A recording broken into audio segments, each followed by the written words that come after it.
En Huertos Urbanos Ometeotl hacemos florecer tus sentidos. Síguenos en redes sociales.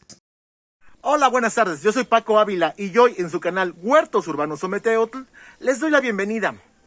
¿Y qué creen?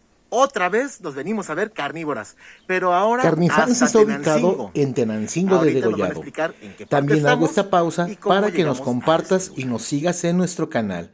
Recuerda que al compartir y al darle like sobre la campanita y a la campanita nos ayudas bastante para poder crecer.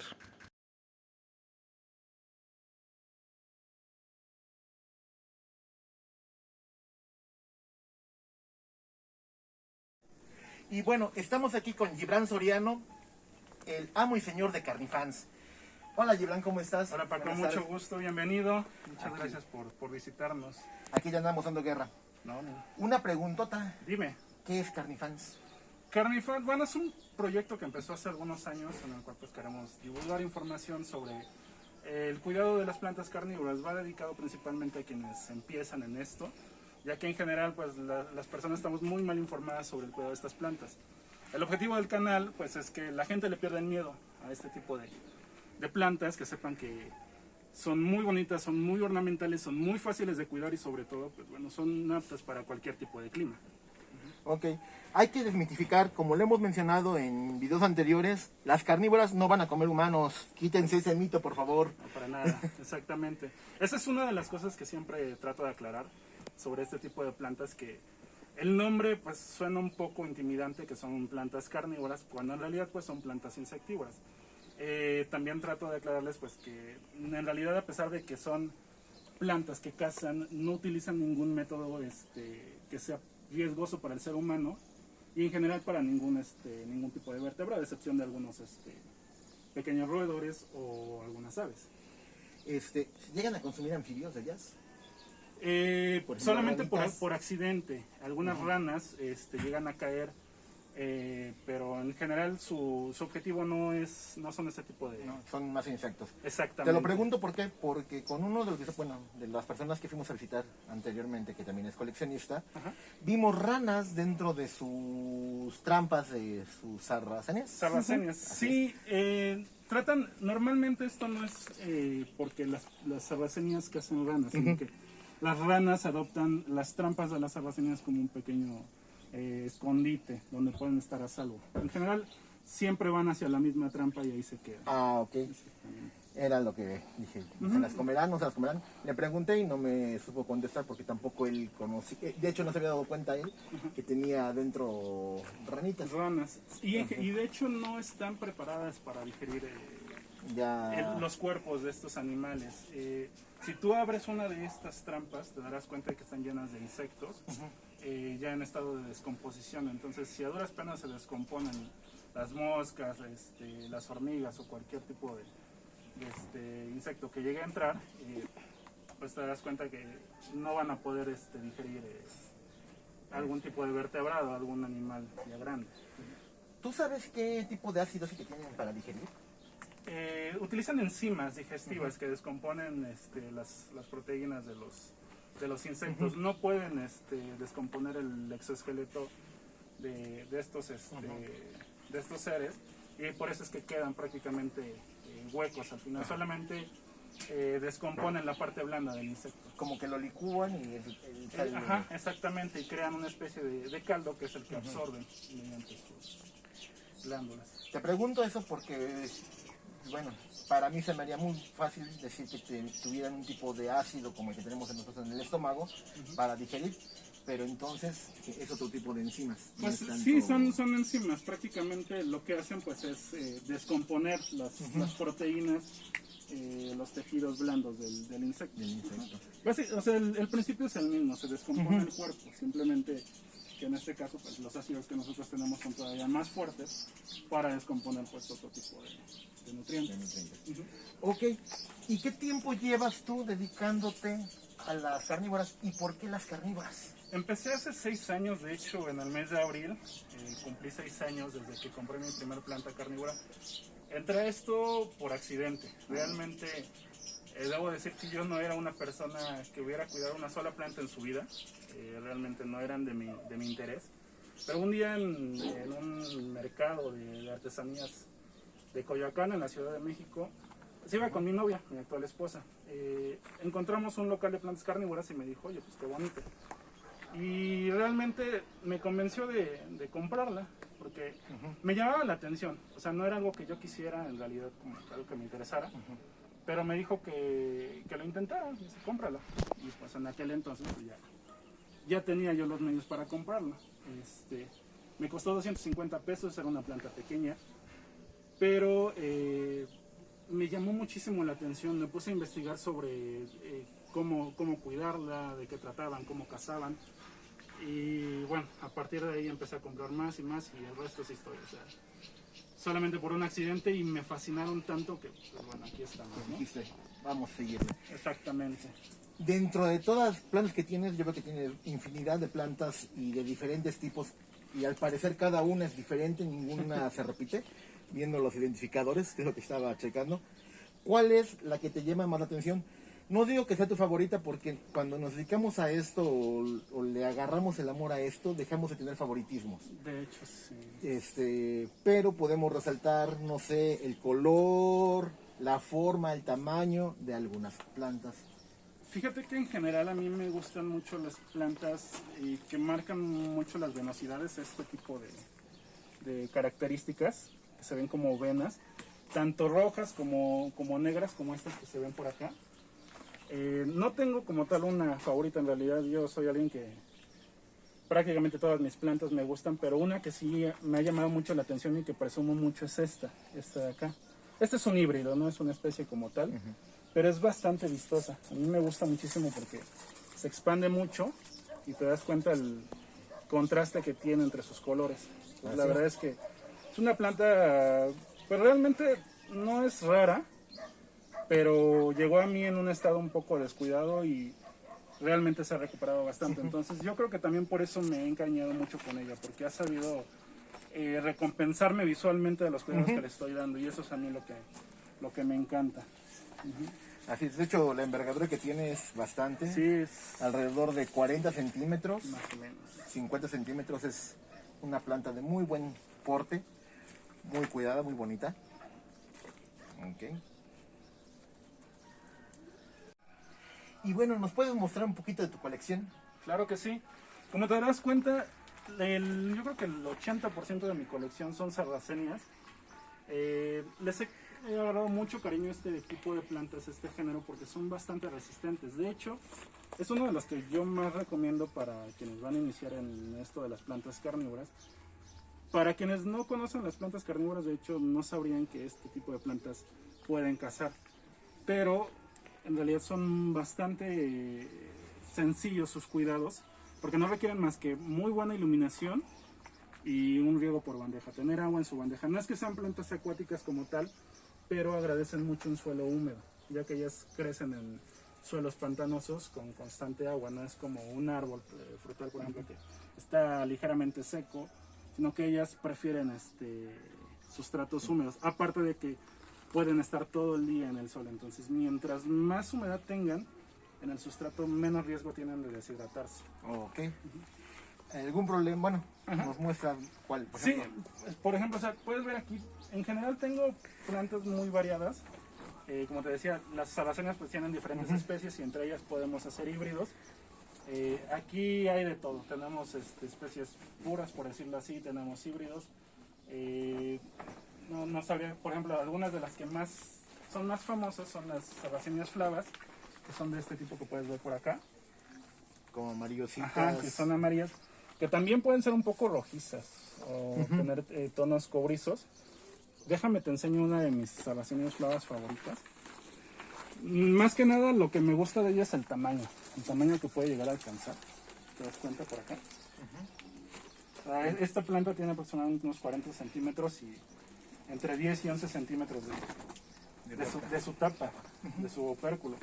Entonces, la verdad es que esta planta todavía puede crecer un poco más, o bastante más. Me agrada mucho por el tamaño, entonces la verdad es que le ha agarrado también mucho cariño. No es una planta para nada especial ni rara, pero simplemente pues me está gustando que agradece los cuidados. Es lo que me gusta mucho de las plantas. ¿Cuál es el tamaño máximo que llegan a crecer, por ejemplo, estas? Se han documentado plantas de más de 1 metro de altura, 1,20 m posiblemente, desde esta parte, desde la base que es el rizoma, hasta la punta, 1,20 m aproximadamente. No te puedo dar el dato exacto, pero más o menos es la altura que llegan a crecer. ¿Y en qué tiempo, desde que están de semilla a que ya son adultas? ¿Cuánto tiempo transcurre? Les puede tomar entre 4 o 5 años aproximadamente en llegar a una etapa madura, pero su crecimiento máximo yo creo que hasta unos 10 años aproximadamente. Son plantas de lento crecimiento. Esa es la razón también porque no son tan económicas. A veces algunas personas se llegan a asustar por el precio de las plantas. Digo, tampoco es que sean tan caras, pero a veces pensamos que plantas como de este tamaño pueden costar 10 pesos, 20 pesos, no lo sé, cuando pueden estar entre los 100, 200 pesos. Sí. Y obviamente pues hay plantas mucho más caras ya de coleccionistas que pueden superar los 20,000 pesos. Entonces, pero hay digamos, plantas muy sencillas, híbridos comerciales que están pues al alcance de muchas personas, que no cuestan más allá de 100, 150 pesos y de un muy buen tamaño. Muy buen porte. Exactamente. ¿Su tiempo de vida aproximado? ¿Cuándo es su tiempo de longevidad? Pues como te comentaba, yo creo que pueden llegar fácil a los 10 años. Hay plantas que han vivido más de 20 años. No solamente esta, sino de otro género que ahorita les voy a mostrar. Pero creo que también hay plantas documentadas de más de 30 años. Okay. Entonces, pero si tomamos en cuenta que estas plantas van sacando puntos de crecimiento, hijuelos, y esos hijuelos pues realmente son plantas nuevas, por decirlo así, pues se pueden extender su ciclo de vida indefinidamente. Mientras que probablemente la planta madre muera, pero los hijuelos pues van a seguir viviendo y de ellos va a continuar una reproducción. De hecho, ese es el caso de los cultivares, que no son más que clones de una planta. Hay cultivares que llevan años circulando en el mercado, entonces básicamente son clones. Entonces la planta original vive a través de ellos y pues ahora sí que es un tiempo indefinido exactamente. Y muchos hijos alrededor. Ajá, entonces, bueno, volviendo a la parte de la colección, prácticamente aquí todas son ya plantas semiadultas, algunas de ellas ya en etapa de floración. Tengo algunas plantas que llevan más o menos 3 años conmigo. Esto porque hace 3 años aproximadamente me reinicié en lo del hobby, entonces no inicié desde semillas, sino que con plantas ya establecidas, pero eran plantas en su mayoría pequeñas. Ajá, entonces aquí hay plantas, algunas de ellas me han regalado. Yo me atrevería a decir que el 50% de esto me lo llevaron a regalar, a obsequiar. El otro 50% pues ya lo fui consiguiendo. Y también aquí hay algunas plantas pues que he logrado generar desde semilla, que de hecho la parte de semilla pues es todo lo que tenemos de este lado. A excepción de estas de acá que son divisiones, pero en general todo esto de acá son semillas, ya sea que he comprado o que he generado, o sea que de mis propias plantas he sacado semillas y las he puesto a germinar. ¿Tú pretendes llegar a hacer algún híbrido o nada más seguir reproduciendo y que vayan creciendo? Pues yo creo, como coleccionista, pues sí, sobre todo ahora que ya me estoy adentrando más a esto, sí, yo creo que es el objetivo de cada uno de nosotros, ¿no? Tener algún híbrido pues espectacular o muy bonito propio que lo identifique. Actualmente no estoy en condiciones de poder aspirar a eso todavía, porque muchas de mis plantas, de las que son adultas, pues son relativamente comunes entre el mundo de los coleccionistas. No puedo hacer algo que no se haya hecho, pero pues con el tiempo espero tener plantas ya adultas y con características que yo pueda pues intentar cruzar para tener un híbrido propio. Pero por ahora la verdad es que trato de ver la belleza en todas las plantas, ¿no? Entonces, así sean pequeñas, ahorita pues lo que anhelo es ver este invernadero lleno, pero de plantas grandes, ¿no? Que estas probablemente en 1 o 2 años ya tengan un tamaño más o menos decente, digamos, decente, unos 20 centímetros aproximadamente. Sí, bueno, me preguntaba el otro día un amigo de nosotros, ¿disfrutas las plantas? Y yo le dije, si no las disfrutara, no las tendría. Claro que sí. Dice, ¿y te da tiempo de atender a cada una? Y digo, hay unas que un día se van a mostrar, otro día se van a mostrar. Tal vez no podamos ver todas diario, pero se van a hacer resaltar día con día cada una. Es algo muy bonito en esto. Sí, exactamente. De hecho, a mí me ha pasado mucho con estas plantas, las puse a germinar hace casi un año, también tiene un poco más de un año que germinaron. Y pues al principio se ven así, ¿no? Durante los primeros meses ves plántulas de este tamaño, de unos 3-4 centímetros, que prácticamente son iguales entre sí. Y de repente te das cuenta que una empieza a sacar una trampa más larga, otro de otro color. Como tú dices, en algún momento te llaman la atención. Esta, por ejemplo, me llamó mucho la atención que de repente dio el brinco, ¿no? de la altura, sobresale por las demás. Aquí, por ejemplo, te das cuenta de esta. Está blanca. Entonces, pues es lo bonito de estas plantas, que de repente te empiezan a dar sorpresas, ¿sí? Sí, en general. Y bueno, la verdad es que este hobby es de mucha paciencia. Entonces nos comentabas que esas tías son germinadas tuyas la mayoría. Todo lo que ves acá lo germiné yo. No son en general semillas que yo haya producido de mis propias plantas. Estas las compré en una tienda de Estados Unidos, pero llegaron a mí como semillas, yo las germiné y generalmente las germinan macetas pequeñas. Todas las semillas las avientan en una maceta y una vez que empiezan a crecer, Se van separando. como estas, pues ya las voy separando. Me gusta que tengan su espacio. Todavía tengo un poco de espacio que aprovechar, entonces la verdad es que no le veo problema.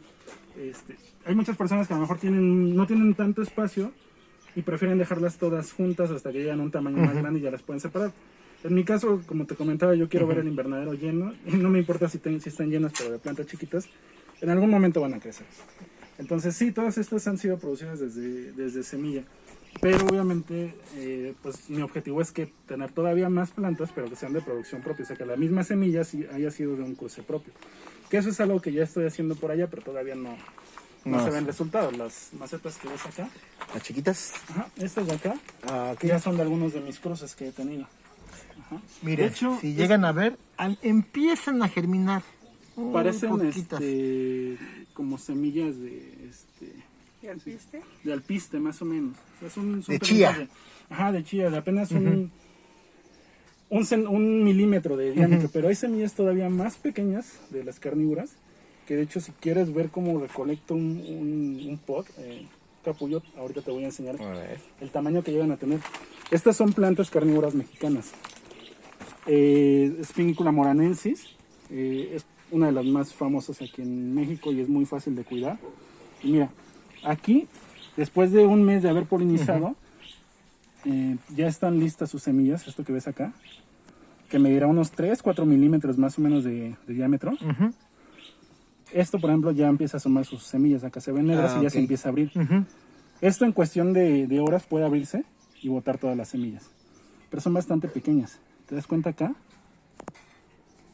Mira esto. Son muy pequeñas. Menos de 1 milímetro de largo y de grosor, pues no me atrevería a decir cuánto. Pero estas plantas producen unas de 100 a 300 semillas más o menos. Se llegan a dispersar muy fácilmente con el aire. Hace ratito hablábamos, bueno, fuera de cámara, sobre las semillas de las orquídeas. Son muy similares. Yo creo que las de orquídeas son todavía más pequeñas, pero sí, son más o menos, tienen un tamaño similar, pero son muy chiquitas. Parecidas a las de... Ay, se me cayó esta acá. Parecidas a las de las droseras también. Las droseras son estas plantas que ves acá. Estas plantas. Y esas plantas tienen la capacidad de generar sus semillas por cuenta propia, se autopolinizan. Okay. Estas necesitan como tal un polinizador. Un insecto o probablemente un colibrí, no lo sé. Pero estas, sin intervención alguna, generan sus semillas y tienen muchísimos capullos. Cada uno genera cientos de semillas. Es muy común ver en las colecciones de plantas carnívoras este tipo de plantas porque se dispersan muy fácilmente. Por ejemplo, si yo llego a vender esta planta, o por ejemplo esta de acá que no tiene ninguna de estas groseras, es posible que ahí haya semillas, porque llegan a volar. Entonces, a muchas personas les pasa que compran una planta, aparentemente sin nada, y de repente brota una de la nada. No es que brote... Están ahí... sino que ahí vienen estas semillas que en algún momento llegan a germinar. Y se le llega a considerar plaga, por decirlo así, porque son muy prolíferas. Pero en realidad son bastante bonitas y ayudan mucho al cultivo, porque llegan a atrapar pequeñas moscas que a veces dejan sus huevecillos y esos huevecillos, esas larvas, se alimentan de las raíces de las plantas. Entonces son, de cierta manera, una defensa natural contra ese tipo de plagas. De lo que estaba viendo, por ejemplo, esta tiene las trampitas blancas y la flor es blanca, pero del lado de allá vi que tenían trampitas rojas y la flor es roja. Exactamente. Eso, pertenecen a la misma especie, que es la Drosera capensis, una especie del sur de África. Pero en efecto, tienen variaciones entre sí. Es la misma especie, los mismos cuidados. La única diferencia es el color de sus tricomas, que son los pelitos de los que sale el mucílago. Y naturalmente la flor, en este caso la variedad alba, que es toda blanca, por decirlo así, tiene su flor blanca. Y la capensis típica, que tiene sus tricomas rojos, tiene una flor más rosada. O sea, también ahí se puede diferenciar mucho la variedad. Y bueno, veamos aquí, tiene un arreglito con diferentes tipos de carnívoras que están aquí creciendo y dando de sí. Sí, exactamente. Para todos lados. Me gusta, o sea, me gusta mucho tratar de hacer arreglos de forma natural. También algo que les comento es que las carnívoras, a pesar de que las vemos en colecciones, en los viveros, en macetas, no es necesario que las tengamos así. En realidad esto solamente es una forma para poderlas distribuir más fácil, ya que si alguien quiere una planta simplemente le cogemos la maceta y la entregamos, pero ellas agradecen un suelo más amplio. En realidad, mientras más espacio tengan para crecer, se oxigenan más y bueno, no se calienta tanto, no se deshidrata tan fácilmente, sobre todo si las tenemos a altas temperaturas. Entonces, este tipo de arreglos pues nos permiten precisamente que crezcan sin tantos cuidados. Simplemente las regamos y por ahí pueden estar 1 o 2 semanas sin riego, mientras el sustrato esté húmedo. Las plantas van a crecer bien, van a tener un buen espacio. Yo quisiera hacer eso con todo mi invernadero, pero algunas de estas plantas las llego a vender, entonces me es complicado tener todo en este tipo de arreglos, pero si te das cuenta aquí tengo otros también. Este es uno de mis favoritos. Estos son pedazos de corteza pegados. Esto estaba hueco al hacerlo y lo rellené de sustrato.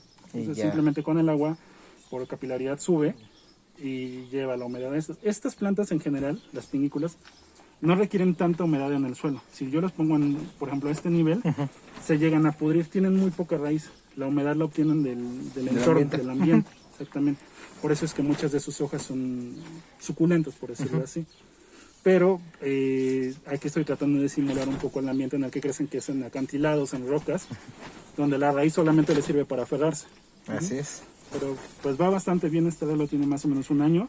Empezó con plantas pequeñitas y bueno, va creciendo. Ajá, va creciendo, exactamente. Se podrían tener, por ejemplo, a mucha gente le gusta tenerlos así, como los arreglos como los mencionas, con peces. No te sabría decir, porque el tema de los peces, bueno, mejor dicho, estas plantas requieren sustratos ácidos. Yo no sé qué tanto puede afectar eso a los peces, un sustrato ácido, pero si hay algún pez que lo llegue a tolerar, no hay ningún problema. He visto, me parece, creo que guppies o algo similar, en el cual pues los peces se alimentan de las larvas, que también es un sistema natural para protegerlos, ya que bueno, muchas personas nos llega a preocupar que aquí proliferen el mosquito del dengue, que es muy, muy peligroso. Entonces lo que hacen esos peces pues es alimentarse. Sí he visto esos casos, no sé qué otras especies de peces puedan sobrevivir, puedan convivir con este tipo de plantas y también si se llegan a alimentar de ellas. Normalmente tratamos de tenerlas separadas simplemente con plantas en sí. Te han preguntado si pueden tener ranas o cosas por el estilo. Exactamente. Te lo pregunto ¿por qué? Porque veo que tienes también plantas acuáticas que me comentas que te han crecido aquí, ahora sí te regalaron un poquito y ya crecieron en todos lados. Entonces tiene buena oxigenación. Podrían hacer, bueno, viéndonos desde el punto de vista mexicanos, charalitos podrían quedar ahí, lo que no sé si el charal si se llega a comer la raíz. Exactamente. Pero si las tenemos, por ejemplo, como las tienes aquí separadas con la maceta, no habría problema del charal que se coma la raíz. El charal iría a comerse las plantas acuáticas que tienes en lugar de estar consumiendo las carnívoras. Exactamente, y digo, no digo que no se pueda porque en realidad pues, estas plantas han proliferado en los 5 continentes, todos menos la Antártida, entonces es natural que en su medio ambiente puedan convivir con otras especies, en especial si hablamos del tema acuático hay plantas carnívoras acuáticas, aquí en México también tenemos plantas carnívoras acuáticas que son las utricularias, entonces sí debe ser natural que puedan convivir, pero en un entorno controlado no te sabría decir, no lo he visto mucho. generalmente quienes cultivamos tenemos todo un poquito aislado, pero yo creo que sí se podría combinar ambos hobbies. Ok. Exactamente. Y bueno, ¿nos puedes decir tus redes sociales, por favor? Claro que sí, en YouTube es mi red más conocida, me encuentran como Carnifans, plantas carnívoras. También nos pueden encontrar de esa manera en Facebook. Normalmente compartimos fotos un poco sobre los cuidados en lo que es Facebook. Igual en Instagram nos encuentran como carnifans-mx. Pero bueno, la mayor red donde nos pueden conocer y donde pueden encontrar más de 200 videos dedicados a quienes empiezan en esto de las plantas carnívoras es en Carnifans. Así nos pueden encontrar. Ok, en YouTube. Exactamente. Y bueno, comentarios, pónganlos aquí, por favor. En la parte de abajo del video hay una cajita que dice comentarios. Ahí escríbanos. Suscríbanse tanto al canal de Carnifans como aquí en Huerto si llegan a ver el video por aquí. Y compártanos. Aquí estaremos muy agradecidos por las suscripciones y que nos compartan. Nos faltan unas últimas, que son las que tienes guardadas en ese Claro que sí. invernadero. Como les comentaba, estas plantas se distribuyen en todos los continentes. Entonces, estas en general son de la región de Estados Unidos, de las costas de Estados Unidos. Pero aquí tenemos plantas que son más subtropicales. La mayoría de estas vienen de la isla de Borneo, que está En el Pacífico. en el Pacífico, de entornos mucho más húmedos. Bueno, de hecho aquí pueden ver unas que saqué solamente para mostrarlas y también para regarlas, que se llaman nepentes, son del género nepentes. Y bueno, su característica principal son estos pequeños jarros. De hecho, de aquí se inspiró uno de los Pokémon más famosos, que es Victreebel. Lo pueden imaginar acá. Estas plantas, obviamente por su entorno, requieren ambientes más húmedos y más cálidos. Ya que aquí el ambiente es un poco seco, aquí por estar encerrado, pues se puede retener muchísimo más la humedad, que es lo que estas plantas quieren. Estas plantas no les gusta mucho estar con el sustrato encharcado como las sarracenías, sino que prefieren el aire húmedo, que es de donde obtienen todo, la mayor parte del líquido que requieren. Y bueno, su método de captura es a través de esto. Generan un poco de néctar aquí en la tapa, llega el insecto, se resbala, caen y se ahogan y son digeridas aquí dentro. Ok. Exactamente. También vemos que tienes un poquito de Venus atrapamoscas. Sí, esas Venus como tal son son de importación, solamente que yo las estoy adaptando a un poco más de luz a través de esa lámpara de cultivo. En un par de semanas ya las voy a sacar aquí a este entorno para que se sigan pintando y se adapten. Pero en general no es necesario tenerlas así. De hecho, por eso las tengo en la parte más baja, que es la parte menos húmeda, simplemente porque aquí puedo tener la lámpara encendida prácticamente todo el día. Eso es todo por el día de hoy en Huertos Urbanos Someteo. Agradecemos que le des like y por favor tenemos un agradecimiento especial que dice ahí súper agradecimiento o súper gracias. Si le das ahí clic nos puedes ayudar con algún donativo para seguir creciendo. Muchas gracias.